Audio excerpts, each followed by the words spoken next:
High বন্ধুরা, আজকে আমি মুম্বাই শহরে আসলাম। আমি বিশ্বাস করতাম না যে এই জিনিসটা মানুষের মুখে শুনতাম যে বোম্বে শহর কতটা ভালো বা কতটা খারাপ। আজকে আমি আসলাম একজনের বাড়ি ঘুরতে। তার সাথে আমি বললাম যে একটা জিনিস দেখবে বোম্বে শহর কিরকম। তা দেখে খুব সুন্দর লাগলো আমার। আশা করি সবাইকে বলছি, কোথাও যাও চায় না যাও, বোম্বে শহরে এসে একবার নাজারাটা একটু দেখে যাও। এত সুন্দর, জান্নাত পুরোটা। এটাই আমার আশা সবার কাছে। যারা গরিব মানুষ আছেন, যারা আসতে পারছেন না, আমার সাথে যোগাযোগ করেন।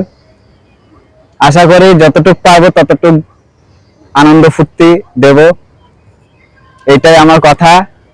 আর চা খাওয়া সব থেকে ফেমাস জায়গা এটা, আর ইনকাম করার লাইনটাও সব থেকে ভালো। এসে ঘুরে যান, এটাই আমার লাস্ট কথা।